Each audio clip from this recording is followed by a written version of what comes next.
potential. The future. College. Career.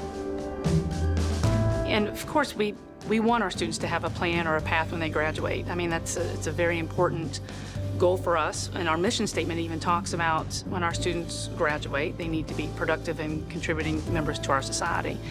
So I am amazed sometimes at the number of students I speak with. Well, what do you want to do when you graduate? Well, I don't know. 1, 2, 3. My coach. Oh, my bad. I messed it up. I don't know what I was thinking. The high school experience now is incredible in terms of the workload. Guidance counselors have to work with those exceptional students who are college-bound, have to give a lot of support services to those students in most need of academic support. But that middle majority of students often fall through the cracks just because faculty and guidance counselors just don't have enough time to give them the things that they need, the support they need. You know, we automatically have the students that it's an expectation they're going to college, and they automatically know I'm going to college. I may not know what I'm going to go major in. You know, let's face it, we all change our major 2-3 times and end up having, I think they're saying now students have 8 to 10 different job changes now through their course of their career. So that middle majority, you know, like I said, I'm amazed how many times I speak to even graduating seniors of 2 months ago. What are you going to do? Oh, I don't know. I remember one conversation I had with a student this past year. He's a senior, and I asked him, so where do you want to go to school? What are you thinking about for college? And he said, you know, I don't really know. I have no idea. And a lot of kids our age don't know that. They don't know the possibilities that college offers around here. And so I do think that a lot of kids could make the mistake of choosing a wrong college and then maybe getting to the wrong field of study and then messing up their whole plan for the rest of their life. I don't really know what I want to do yet, and I think a lot of people are doing that right now. I have some ideas, but I don't know what I really want to go into, so I'm trying to figure it out. I think at some point young people should start developing not necessarily specific career plans, but some general areas of interest, and career coaches help young people do that. You know, what's interesting, the next year's entering college freshmen throughout America, 70% of them will major in I don't know.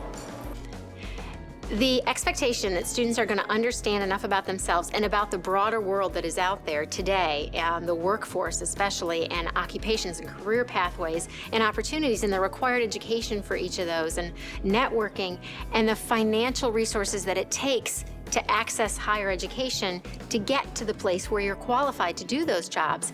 All of that taken together is just crushing to a lot of these students. The first time you fill out a FAFSA form, it can be very challenging, and it makes you feel like you're kind of dumb.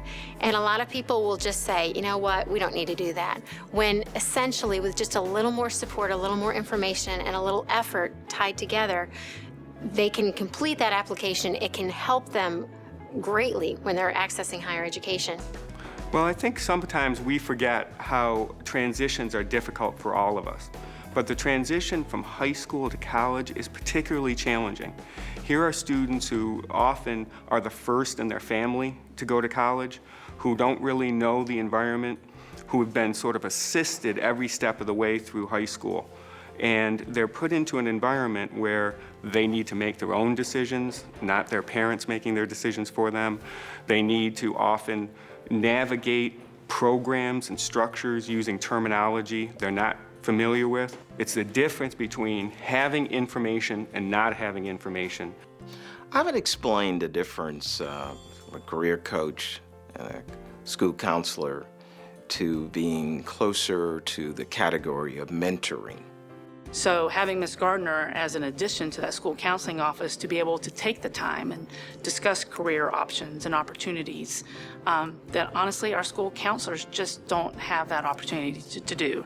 That's something I think that has gone to the wayside from 20 years ago when we used to sit in the school counseling office and take surveys of what did we like, what didn't we like to do. School counselors are programmed to very specifically say, here's what the curriculum is, here's the grade level you're in, you need so many points to graduate, you're now in the 10th grade, the 11th grade, or whatever, And this is the map that we're going to follow.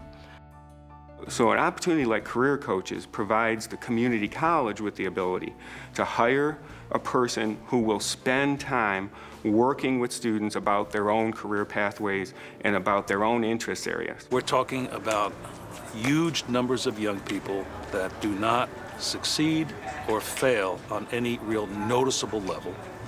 We're talking about huge numbers of those young people who the word college doesn't exist in the family vocabulary because no one in the family has gone to college.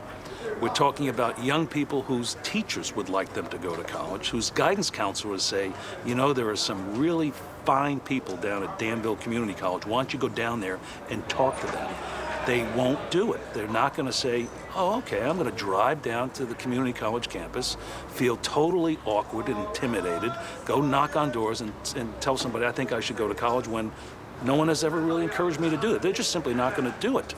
So what we have done is we brought the college to them. Career coaches are critical to what we're trying to achieve in Virginia for two reasons. The first reason is because business and industry needs a better educated student, and the career coach movement helps students understand the pathway to those great jobs in the Virginia economy. Secondly, Virginia needs to educate students in a more cost-effective way. So for a small investment, our career coaches are demonstrating great success in helping students achieve with fewer resources wasted. So even for the individual that has college-educated parents, I think a career coach is invaluable. And again, for that student that is a first-generation college student, I work in a high school that has a numerous amount of students that are first-generation college students. And they come up to me and they tell me, Ms. Phillip, without you, I could not have done this.